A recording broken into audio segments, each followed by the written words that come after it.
previous edition of Inside, we brought you a glimpse of the turmoil that Sri Lanka finds itself in.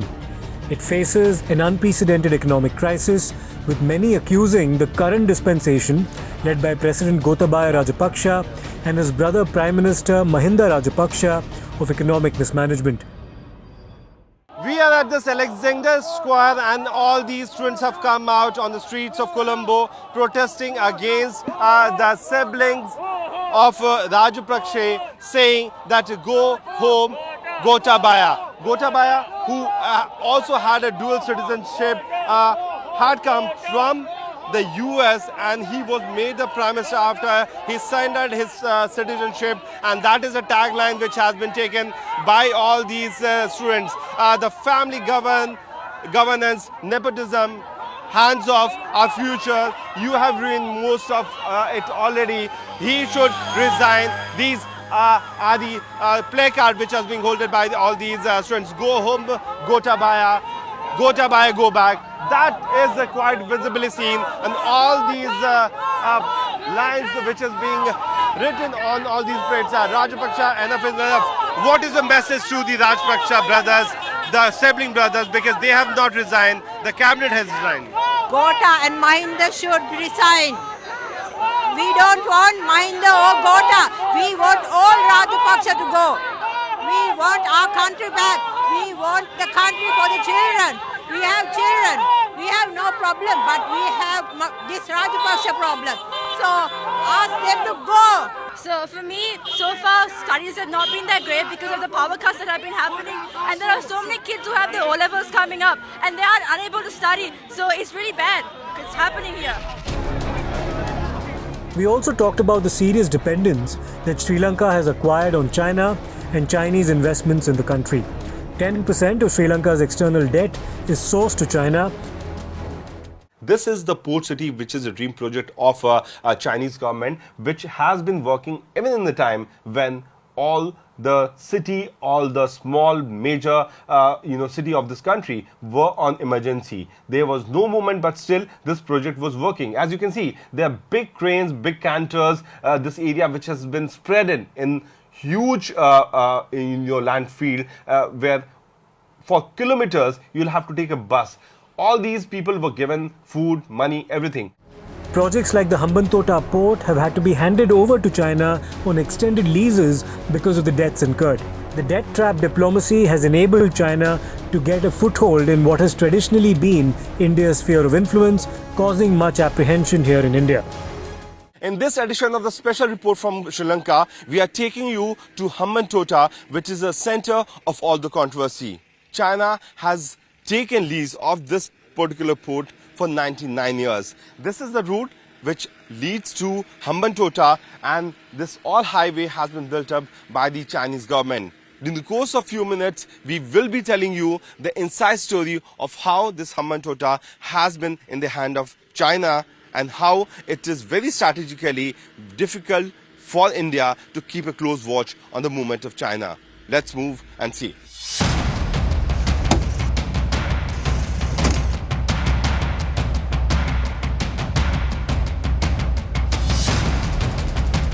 It was a shocker for the agencies here in Sri Lanka when they got to know that they were finding traces of nuclear material coming out from the ports of Hambantota. Later to that, they found that there was a ship which was en route from Netherlands going to China which had these traces.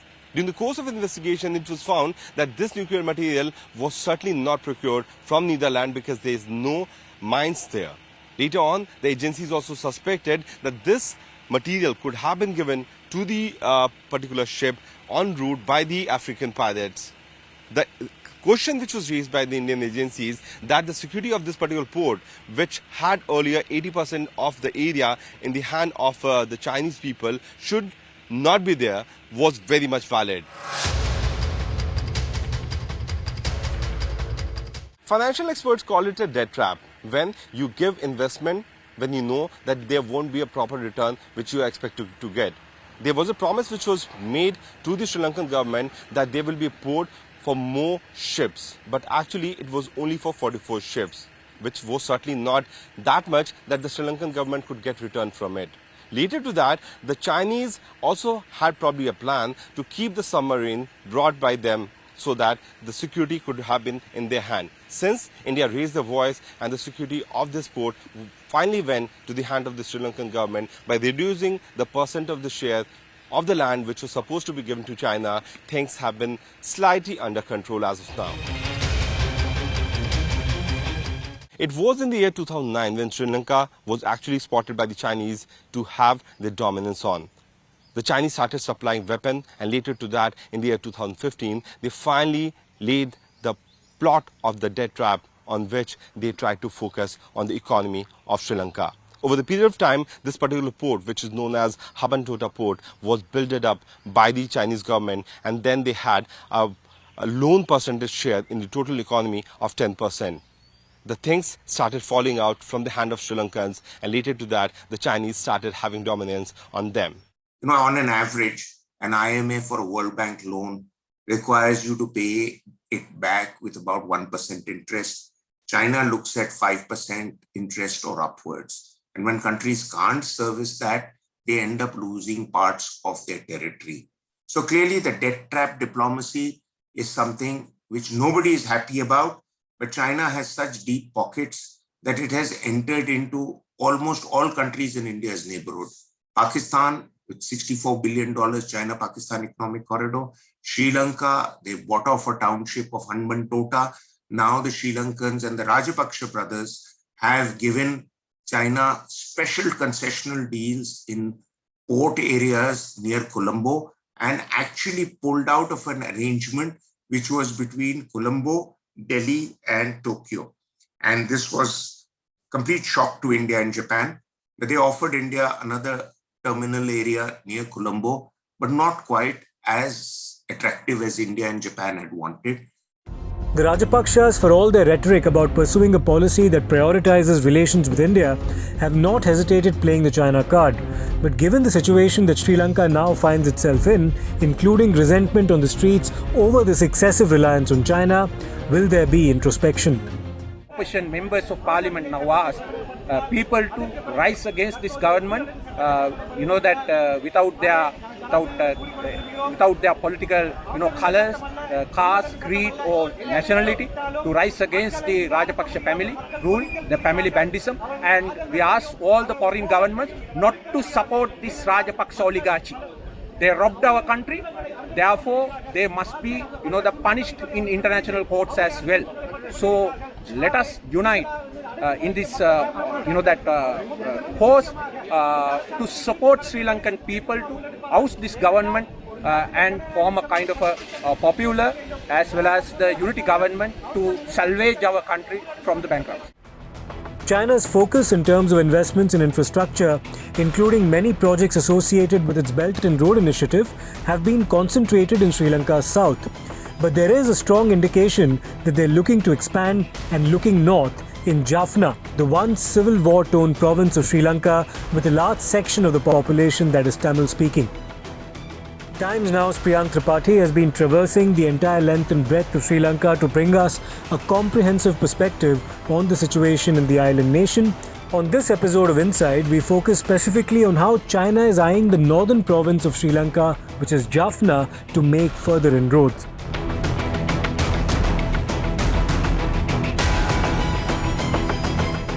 In December last year, the Chinese ambassador to Sri Lanka, Chi Zhenhong, visited Jaffna. During that visit, the Chinese delegation offered to assist in the digitization of the historic Jaffna library and also offered donations to fishermen cooperatives in the province.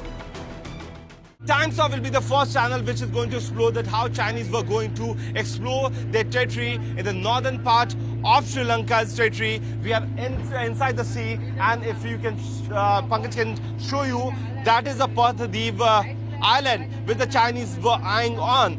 There was an agreement which was signed by the Chinese in the year 2021 where they had a pact with the Sri Lankan government that they want to build up a renewable energy plant at these three towers, which is known as Nainadiva, Pathadiva and Analdiva. Later to that, there was a very strong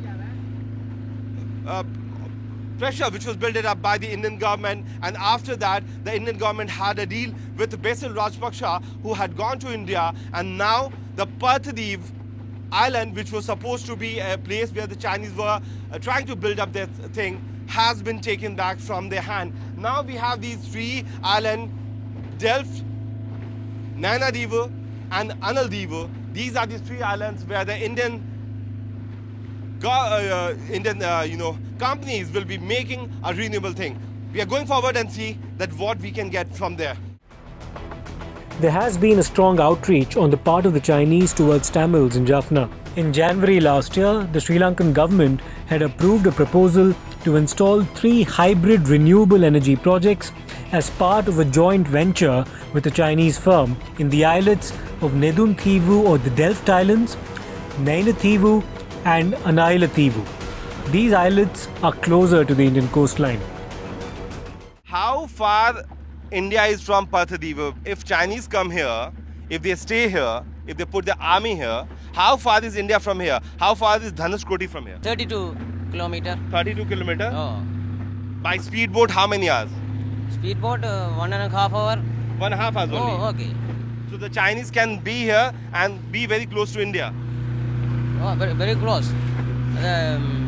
Defense problem, Tamil Nadu area. Yeah. So what he's trying to say that if Chinese are camping here, it's a defense problem for India because they will be barely 1.5 hours away from the sea coast of the Tamil Nadu. We are trying to get you a sense of what is happening on the ground from the length and breadth of Sri Lanka. So that's the Parthadip Island. Pankaj, if you can show, that's Analdiv Island. In one frame, you have the dominance of China. On the other frame, you have the dominance of India. So it's a very strategic move which the Indian government has taken by taking these 3 islands from the clutches of the dragon, which can certainly be the biggest factor for the defense and security of our country. It has been reported that India raised serious objections to this, given the proximity of these projects to India. India presented a counter-offer prompting Sri Lanka to renegotiate and forcing a Chinese withdrawal. And there appears to be more than meets the eye in terms of Chinese intentions in this region. The Chinese intelligence has covered this area so much that every movement of our boat is being observed by them. We have come to this Parthadip island area, and that's the Parthadip. There, the Chinese wanted to build up their resources and that renewable energy project, but that was just for the sake of making the presence in the northern part of Sri Lanka. And from here, what we can know that Dhanushkoti is barely 18 kilometers away from here. We are moving towards Anladiv. We are going towards Anladiv, where we will be watching that how Indian agencies and Indian government has managed to get their stronghold, knowing the fact that the Chinese were trying to build up their prominence in this area. As you can see, this is the Parthadip Island. For the first time for any television media, these are the visuals of the Parthadip Island, where the Chinese are trying to build up their power so that they can have a dominance in this area, and certainly eyeing on every moment of India. Chinese presence in Jaffna, as Priyank found out, has been a source of apprehension for the Tamils there.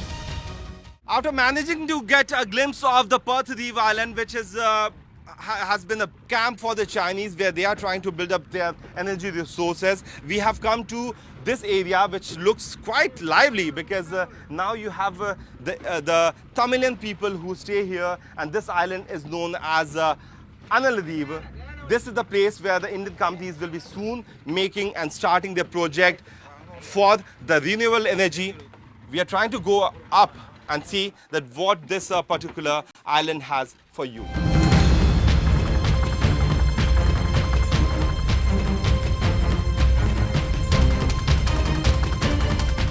To have this strategic dominance in this area of which is close to Rameshwaram. Now this is the location, and Times Now is the first channel to reach to this spot where you can see this government land, which is left for grazing of the cattle right now, has been given to the Indian companies so that they can make plans for renewable energy. I'm joined by the local journalist here.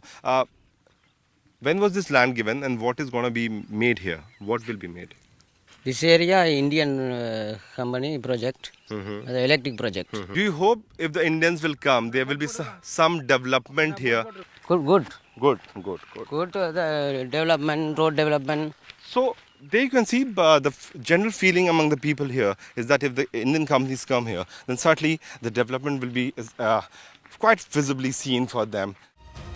It's not just through infrastructure and energy projects, but also through involvement in sea cucumber farming in the region that it appears the Chinese are seeking to build a presence there.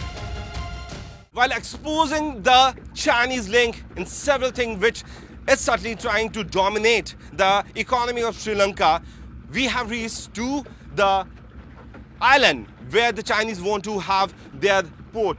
And you will be very shocked that these small iron bars where all these fishes, all these birds have been standing on are actually done for sea cucumber farming. We have been showing you since 2021 and exposing you through documented fact that how Chinese are trying to have a sea cucumber farming in these regions, and these are the iron rods which have been made across this particular Pataldeep island so that the Chinese can have sea cucumber farming. While talking about sea cucumber, it's banned at very few places. It has been allowed that the farming can be done, but where Chinese have been eyeing on is to do sea cucumber farming. I'm joined by a local journalist who's an award-winning journalist. Sea cucumber banned in many areas. The Parthideep area 2 acre. 2 acre? 2 acre plan sea cucumber. Sea cucumber. This is Chinese project. This is Chinese project. That's Sri Lankan people's finance. That's Chinese. Parthideep no agreement. No agreement. That's Sri Lanka Chinese government understanding. That's Parthideep. That's Analdeep is for India. Analdeep is India agreement. Okay. March. Sri Lanka North area full support Indian. Tamilian people. Oh, Tamil people say Indian. India has its task cut out. The Chinese attempts at encirclement with its string of pearls around the Indian Ocean is something that India is wary about. India, for its part, has been seeking to check in its own way Chinese expansion in this region. Not just Jaffna, but India has also actively been involved in the energy sector in Tripathi, in Sri Lanka's east, another region with a large concentration of Tamil speakers. In January this year, Sri Lanka's energy minister declared that a subsidiary of Indian Oil, which is Lanka IOC, will be given a 49% stake in the joint development of the Tripathi oil tank farm. This would mark the implementation of something that had been agreed upon as far back as 1987 between India and Sri Lanka. Ceylon Electricity Board Project Analadhivu. That's the board which has been placed here, and do not enter without permission because this is an area which has been designated for the solar energy park.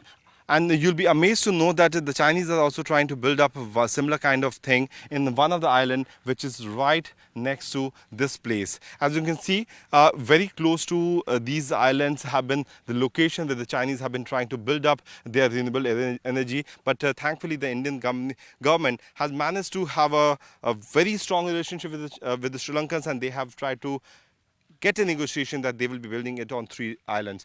So this area is for what? This area, what is this area? Analadhivu. Analadhivu. Is the land, electric project land. 20 acre to 30 acre government land, the electricity board. So Indian companies will be coming here? In the Indian project. At three island, 3 deep. 3 island, Nagadeepa, Nainadivu, Delft, Analadhivu. What is your expectation? Do you think development will happen when the Indian companies will come here? Development? No development here? No development. Island area, no development. And Indian project next year, development. Can you go to Pataldeep or the Chinese intelligence stops you? Chinese, this area, very close area. Very close area, the Indian land to Chinese area, 1 kilometer. 1 kilometer only. difference. So there you can see, Pankaj, stay on the visuals. So this is the location that the Chinese have been trying to eye on, and they are trying to build up their shadow companies so that they can be strategically very close to the Indian border. From the same frame, you can see that this is the area where the Indians will be making their renewable energy. And on the other side of the frame, you just saw that how Chinese are trying to grow up in the northern part of Sri Lanka as well, which is barely 30 kilometers away from Rameshwaram. Strategically, it's a very big, thing which will turn up as a big trouble for the Indian companies and the Indian security. It remains to be seen what happens in Sri Lanka. Will this period of serious economic instability translate into political instability as well? India has rushed to Sri Lanka's assistance in this time of need, including offering a $1 billion line of credit and also providing essential fuel supplies. However things shape up from here on, India will be keeping a close eye.